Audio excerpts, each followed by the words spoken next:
ॐ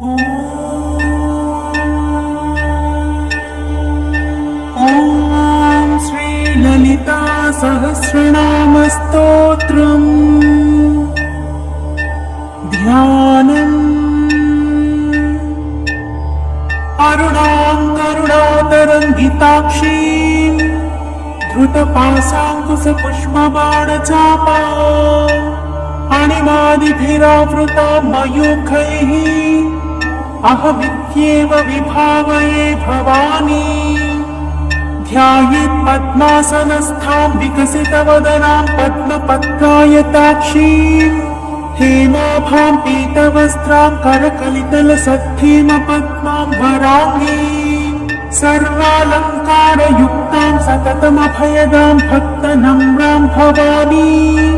श्रीविद्यां शान्तमूर्तिं सकलसुरनुतां सर्वसम्पत्प्रदात्रीं श्रीमाता श्रीमहाराज्ञी श्रीमत्सिंहासनेश्वरी चिदग्निकुण्डसम्भूता देवकार्यसमुद्यता उद्यद्भानुसहस्राभा चतुर्बाहुसमन्विता रागस्वरूपपाशाढ्या क्रोधाकाराङ्कुशोज्ज्वला मनोरूपेक्षुकोदण्डा पञ्चतन्मात्रसायका निजारुणप्रभापूरमज्जद्ब्रह्माण्डमण्डला चम्पकाशोकपुण्डागसौगन्धिकलसत्कजा कुरुविन्दमणिश्रेणी कनत्कोटीरमण्डिता अष्टमी चन्द्रविभ्राजा दलिकस्थलशोभिता मुखचन्द्रकलङ्काभा मृगनाभिविशेषका वदनस्मरमाङ्गल्या गृहतोरणचिल्लिका वक्त्रलक्ष्मी परिवाहचलन्वीणाफलोचना नवचम्पकपुष्पाभा नासादण्डविराजिता ताराकान्तितिरस्कारिणासाभरणभासुरा कदम्बमञ्जरीकृप्तकर्णपूरमनोहरा ताटङ्कयुगलीभूततपनोडुपमण्डला पद्मरागशिलातस्सपरिभाविकपोलभूः नवविद्रुमबिम्बश्रीयङ्कारिरदनच्छदा शुद्धविद्याङ्कुराकारा द्विजपङ्क्तिद्वयोज्ज्वला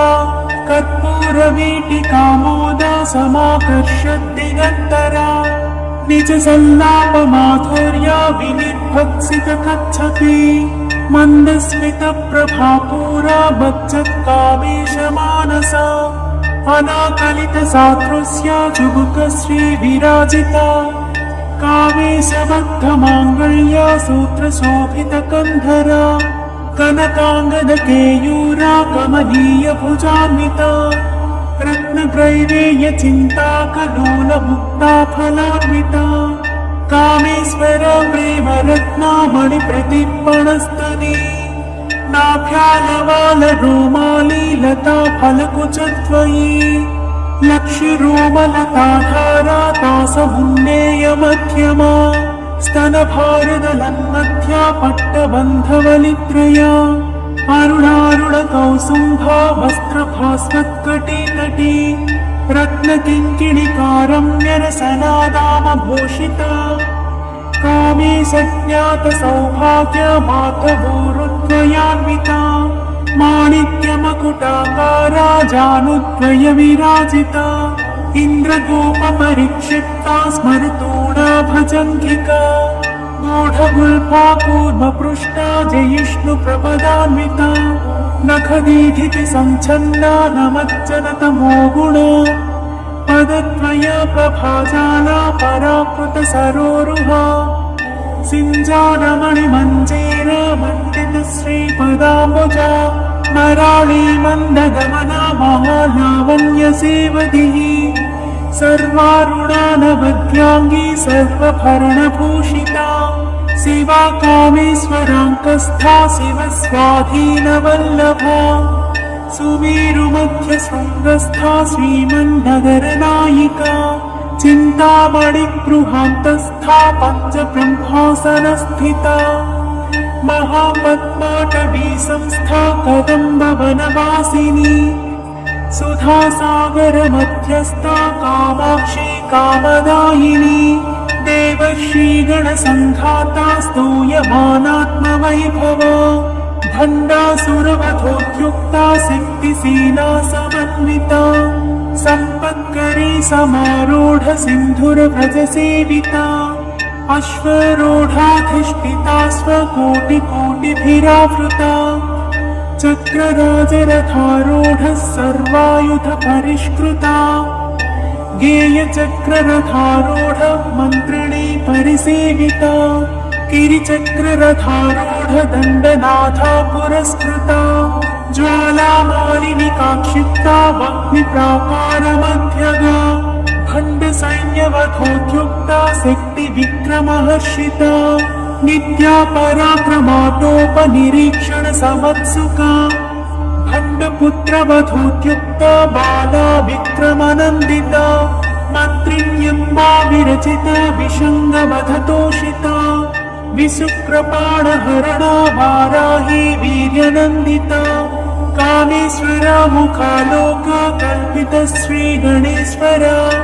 महागणेश निर्भिन्ना विघ्नयन्त्रप्रहर्षिता भण्डासुरेन्द्र निर्मुक्ता शस्त्रप्रत्यस्त्रवर्षिणी कराङ्गुलिनखोत्पन्न नारायण दशाकृतिः महापाशुपतास्त्राग्नि विदग्धासुरसैनिका कामेश्वरास्त्रनिर्दग्धा सभण्डासुरशून्यका ब्रह्मोपेन्द्र महेन्द्रादि देव संस्तुत वैधवा हरनेत्राग्निसन्दग्धा काम सञ्जीवनौषधिः श्रीमद्वाग्भवकोटैक स्वरूप मुख पंकजा कण्ठादकटिपर्यन्ता मध्यकोटस्वरूपिणी शक्तिकूटैकतापन्ना कट्यधोभागधारिणी मूलमन्त्रात्मिका मूलकूटत्रय कलेवरा कुलामृतैकरसिका कुलसङ्केतपालिनी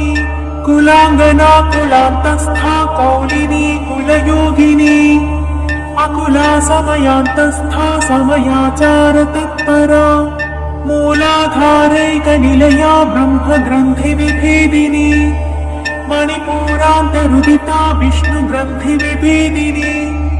अज्ञाचक्रान्तरालस्था रुद्रग्रन्थिविभेदिनी सहस्राराम्बुजारूढा सुधासाराभिवर्षिणी तटिल्लता समरुचि चक्रोपरि संस्थिता महाशक्ति कुण्डलिनी विसतन्तुतनीयसी भवानी भावनागम्या भवारण्यकुठारिका भद्रप्रिया भद्रमूर्तिर्भक्तसौभाग्यदायिनी भक्तप्रिया भक्तिगम्या भक्तिभस्या भयापहा शाम्भवी शारदाराध्या सर्वाणि सर्वदायिनी शाङ्करी श्रीकरी साध्वी शरच्चन्द्रनिभानना सातोदरी शान्तिमती निराधारा निरञ्जना निर्लीपा निर्मला नित्या निराकारा निराकुला निर्गुणा निष्कला शान्ता निष्कामा निरुपप्लवा नित्यमुक्ता निर्विकारा निष्प्रपञ्चा निराश्रया नित्यशुद्धा नित्यबुद्धा निरभक्त्या निरन्तरा निष्कारणा निष्कलङ्का निरुपाधिर्निरीश्वरा निरागारागमधनी निर्मला मदनासिनी निश्चिन्ता निरहङ्कारा निर्मोहा मोहनासिनी निर्ममा ममताहन्त्री निष्पापा पापनासिनी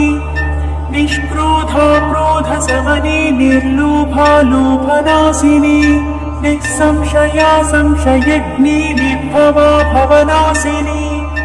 निर्विकल्पा निराबाधा निर्भेदा भेदरमेश्वरी मूलप्रकृतिरव्यक्ता व्यक्ता व्यक्तस्वरूपिणी व्यापिनी विविधाकारा विद्या विद्यास्वरूपिणी महाकामी सनयना कुमुदाह्लादकौमुदी भक्तहाततमोभेद भानुमद्भानुसन्ततिः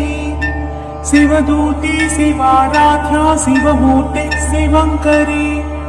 शिवप्रिया शिवपरा शिष्टेष्टा शिष्टपूजिता अप्रमेया स्वप्रकाशा मनोवाचामगोचरा चिच्छक्तिश्चेतनारूपा जडशक्तिर्जडात्मिका गायत्री व्याहृतिः संध्या द्विजवृन्दनिषेविता तत्त्वासना तत्त्वमयी पञ्चकोशान्तरस्थिता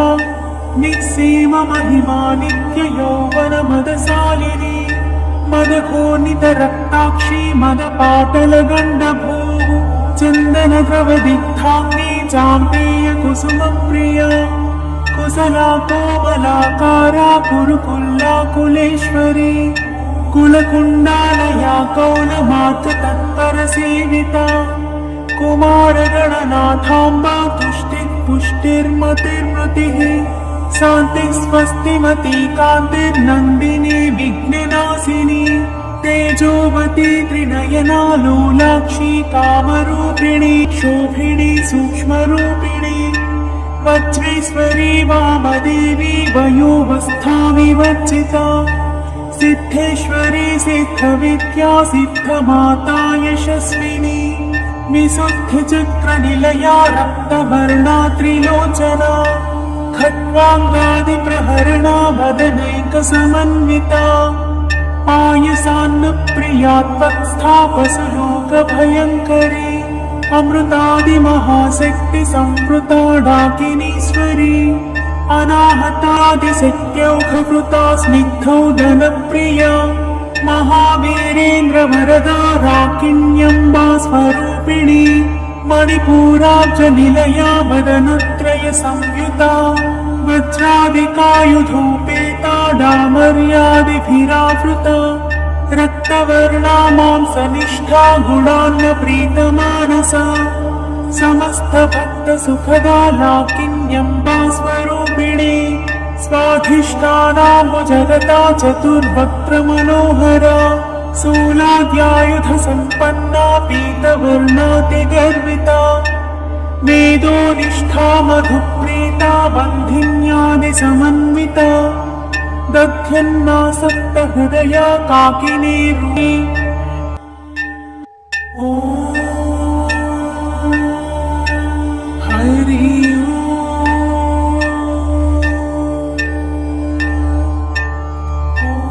नाम्नां साष्टसहस्रं च ब्रूहि गाद्यमहामते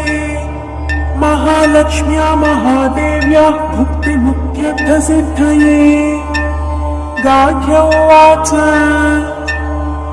सनत्कुमारमासीनं द्वादशादित्यसन्निभम् अपृच्छन् योगिनो भक्त्या योगिनामर्थसिद्धये सर्वलौकिककर्मभ्यो विमुक्तानां हिताय वै भुक्तिमुक्तिप्रदं जप्यमनुब्रूहि दयानिधे सनत्कुमार भगवन् सर्वज्ञोऽसि विशेषतः आस्तिक्यसिद्धये नूणां क्षिप्रधर्मार्थसाधनम् ह्यद्यन्ति मानवाः सर्वे धनाभावेन केवलम् सिद्ध्यन्ति धनिनोऽन्यस्य नैव धर्मार्थकामनाः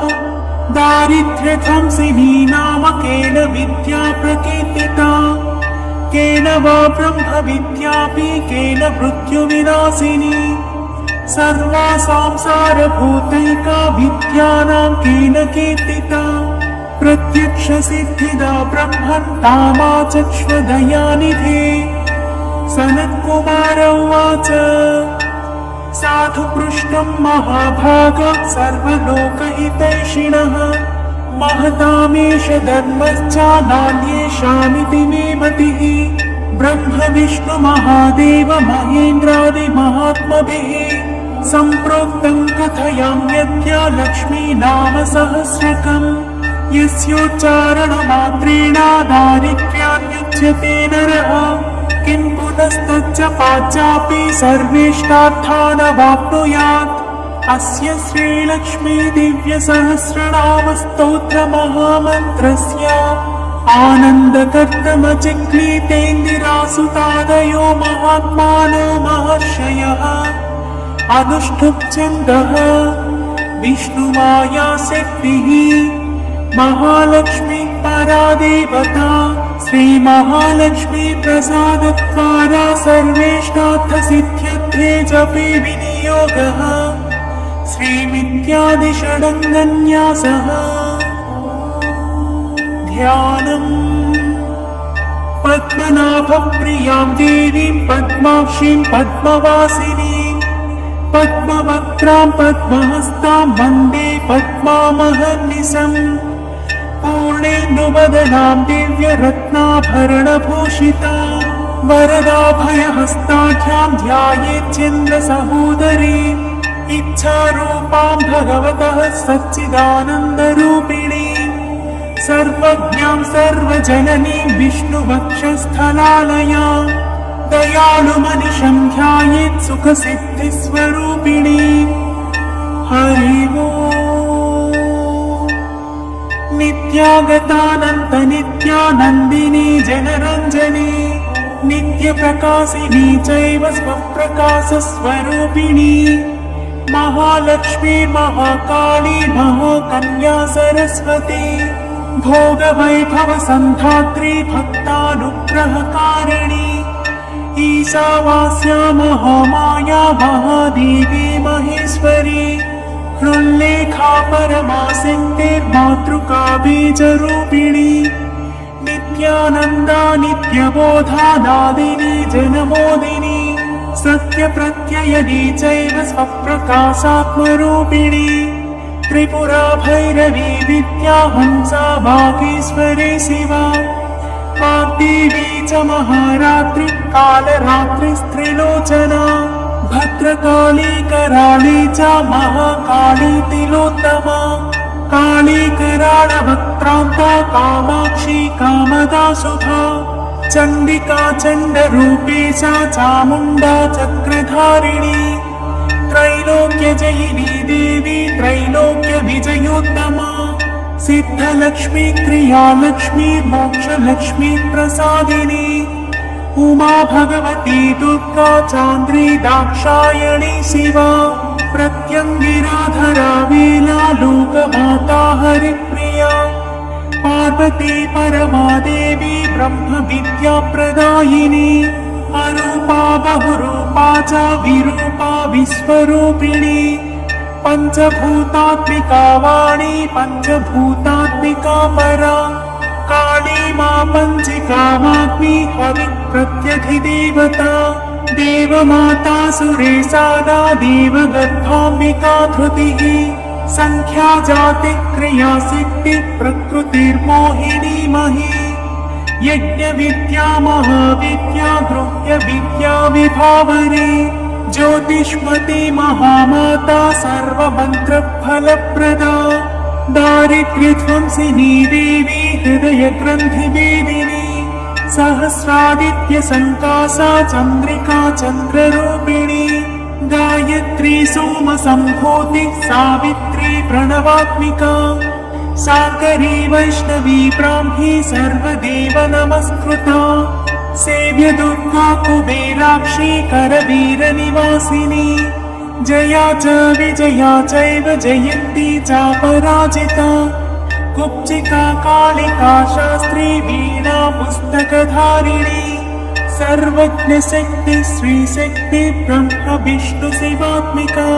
कीडा पिङ्गलिका मध्य मृणाली तन्तुरूपिणी यज्ञेशानी प्रथा दीक्षा दक्षिणा सर्वमोहिनी अष्टाङ्गयोगिनी देवी निर्बीज ध्यानगोचरा सर्वतीर्थस्थिता शुद्धा सर्वपर्वतवासिनी वेदशास्त्रप्रभा देवी षडङ्गादिपदक्रमा शिवा धात्री शुभानन्दा यज्ञकर्मस्वरूपिणी व्रतिनी मेनका देवी ब्रह्माणी ब्रह्मचारिणी एकाक्षरपरा तारा भवबन्धविनाशिनी विश्वम्भराधराधारा निराधाराधिकस्वरा राका कुहूरमावास्या पूर्णिमानुमतिद्युतिः सिनीवाली शिवावस्या वैश्यदेवीऽपि सङ्गिला पिप्पला च विशालाक्षी रक्षोग्नि वृष्टिकारिणी दुष्टविद्राविणी देवी सर्वोपद्रवनाशिनी शारदा सरसन्धाना सर्वशस्त्रस्वरूपिणी युद्धमध्यस्थिता देवी सर्वभूतप्रभञ्जनी अयुद्धायुद्धरूपा च शान्तप्ररञ्जनी जितप्राणस्वरूपा च कान्ता काम्यवरप्रदा मन्त्रब्राह्मणविद्याथा नादरूपा हविष्मती आथर्वणि श्रुतिशून्या कल्पनावज्जिता सती सत्ता जाति प्रमामेया प्रमिति प्राणदा गतिः अवर्णा पञ्चवर्णा च सर्वदा भुवनेश्वरी त्रैलोक्यमोहिनी विद्या सर्वभद्रेक्षराक्षरा हिरण्यवर्णा हरिणी सर्वोपद्रवनाशिनी कैवल्यपदवीरेखा सूर्यमण्डलसंस्थिता सोममण्डलमध्यस्था अग्निमण्डलसंस्थिता वायुमण्डलमध्यस्था व्योममण्डलसंस्थिता चक्रिका चक्रमध्यस्था चक्रमार्गप्रवर्तिनी कोकिलाकुलचक्रे सा पक्षति पङ्क्तिपावनी सर्वसिद्धान्तमार्गस्था षट्वर्णावरवर्जिता शररुद्रहराहन्त्री सर्वसंहारकारिणी पुरुषा पौरुषी तुष्टिः सर्वतन्त्रप्रसूतिका अर्धनारीश्वरी देवी सर्वविद्याप्रदायिनी भार्गवीयाजुषी विद्या सर्वोपनिषदा स्थिता व्योमकेशाखिलप्राणा पञ्चकोशविलक्षणा पञ्चकोशात्मिका पृथक् पञ्चब्रह्मात्मिका शिवा जगच्चराजनित्रे च पञ्चकर्मप्रसूतिका वाग्देव्याभरणाकारा सर्वकाम्यस्थिता स्थितिः अष्टादश चतुष्षष्टिपीठिका विद्ययायुता कालिकाकर्षणश्यामा यक्षिणी किन्नरेश्वरी केतकी मल्लिका शोका वाराही धरणी ध्रुवा नारसिंही महोग्रास्या भक्तानामार्तिनाशिनी अन्तर्बला स्थिरा लक्ष्मी जरामरणनाशिनी श्रीरञ्जिता महाकाया सोमसूर्याग्निलोचना अदितिदेव माता च अष्टपुत्राष्टयोगिनी अष्टप्रकृतिरष्टाष्टा विभ्राज द्विकृताकृतिः दुर्भिक्षध्वंसिनी देवी सीता सत्या च रुक्मिणी ख्यातिजा भार्गवी देवी देवयोनिस्तपस्विनी शाकम्भरी महाशोणा गरुडोपरि संस्थिता सिंहगा व्याघ्रगा देवी वायुगा च महाग्रिगा अकारादिक्षकारान्ता सर्वविद्याधिदेवता मन्त्रव्याख्याननिपुणा ज्योतिःशास्त्रैकलोचना इडा पिङ्गलिका मध्या सुषुम्ना ग्रन्थिभेदिनी कालचक्राश्रयोपेता कालचक्रस्वरूपिणी वैशारदीमतिश्रेष्ठा वरिष्ठा सर्वदीपिका वैनायकी वरारोहा श्रोणिवेला बहिर्बलिः जम्भिनी जृम्भिणी जृम्भकारिणी गणकारिका सरणी चक्रिकानन्दा सर्वव्याधिचिकित्सकी देवकी देवसङ्कासा वारिधिः करुणाकरा सर्वरी सर्वसम्पन्ना सर्वपापप्रभञ्जिनी एकमात्रा द्विमात्रा च त्रिमात्रा च तथा परा अर्धमात्रा परा सूक्ष्मा सूक्ष्मार्थात् परा परा एकवीरा विशेषाख्या षष्ठी देवी मनस्विनी नैष्कर्म्या निष्कला लोका ज्ञानकर्माधिका गुणा सबन्धानन्द सन्दोहा व्योमाकारा निरूपिता गद्यपद्यात्मिका वाणी सर्वालङ्कार संयुता साधुबन्धपदन्यासा सर्वौको घटिकावलिः षट्कर्मा कर्कसाकारा सर्वकर्म विवर्जिता आदित्यवर्णा चापर्णा कामिनी वररूपिणी ब्रह्माणि ब्रह्मसन्ताना वेदवागीश्वरी शिवा पुराणन्यायमीमांसा धर्मशास्त्रागमश्रुता सत्यो वेदवती सर्वा हंसी विद्याधिदेवता विश्वेश्वरी जगद्धात्री विश्वनिर्माणकारिणी वैदिकी वेदरूपा च कालिका कालरूपिणी नारायणी महादेवी सर्वतत्त्वप्रवर्तिनी हिरण्यवर्णरूपा च हिरण्यपदसम्भवा कैवल्यपदवी पुण्या कैवल्यज्ञानलक्षिता ब्रह्मसम्पत्तिरूपा च ब्रह्मसम्पत्तिकारिणी वारुणी वारुणाराध्या सर्वकर्मप्रवर्तिनी एकाक्षरपरा युक्ता सर्वदारिद्र्यभञ्जिनी पाशाङ्कुशान्विता दिव्या वीणा व्याख्याक्षसूत्रभृत् एकमूर्तिस्त्रयी मूर्तिर्मधुकैटभभञ्जिनी साङ्ख्या साङ्ख्यवती ज्वाला ज्वलन्ती कामरूपिणी जाग्रन्ति सर्वसम्पत्तिः सुषुप्ता स्वेष्टदायिनी कपालिनी महादंष्ट्रा भ्रुकुटी कुटिलानना सर्वावासा सुवासा च बृहत्यष्टिश्च सत्परी चन्दोगणप्रतिष्ठा च कल्माशी करुणात्मिका चक्षुष्मती महाघोषा खड्गचर्मधरासनिः शिल्पवैचित्र्यविद्युता सर्वतो भद्रवासिनी अचिन्त्यलक्षणाकारा सूत्रभाष्यनिबन्धना सर्ववेदार्थसम्पत्तिः सर्वशास्त्रार्थमातृका आख्या पञ्चसंहतिः सुप्रजाता सुवीरा च सुपोषा सुपतिः शिवा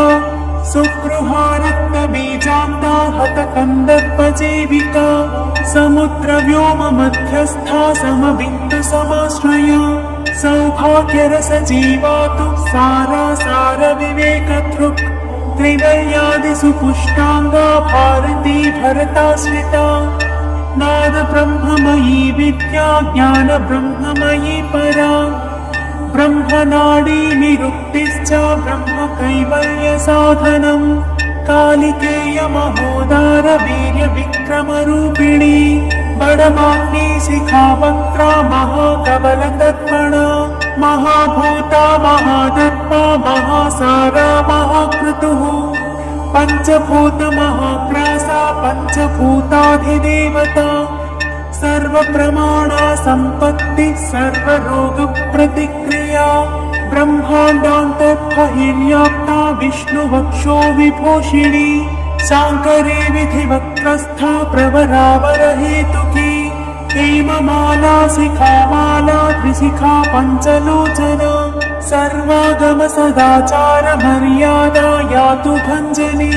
पुण्यश्लोकप्रबन्धाढ्या सर्वान्तर्यामि रूपिणी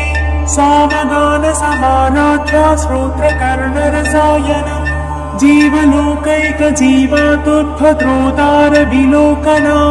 कटित्कोटिलसत्कान्तिस्तरुणी हरिसुन्दरी दीननेत्रा च सेन्द्राक्षी विशालाक्षी सुमङ्गला सर्वमङ्गलसम्पन्ना साक्षात् मङ्गलदेवता देहवृत्तिपिका दीप्तिचिह्नपापप्रणाशिनी अद्धचन्द्रोल्लसद्धंश्रा यज्ञवाटी विलासिनी महादुर्गा महोत्साहा महादेवबलोदया डाकिनीट्या साकिनीट्या शाकिनीट्या समस्तचुट् निरङ्कुशा नाकिवन्द्या षडाधाराधिदेवता भुवनज्ञानिनि श्रीप्रदायिनी चिन्मुद्रालङ्कृतकरा कोटिसूर्यसमप्रभा सुखप्राणिशिरोरेखा सदुदृष्टप्रदायिनी सर्वसाङ्कर्यदोषज्ञी ग्रहोपद्रवनाशिनी क्षुद्रजन्तुभयज्ञी च विषरोगादिभञ्जनी सदा शान्ता सदा शुद्धा गृहच्छिद्रनिवारिणी कलिदोषप्रशमनी कोलाहलपुरस्थिता गौरी लाक्षणिकी मुख्या जगन्याकृतिवर्जिता माया विद्या मूलभूता वासवी विष्णुचेतना वादिनी वसुरूपा च वसुरत्न परिच्छदा छान्दसी चन्द्रहृदया मन्त्रस्वच्छन्द भैरवी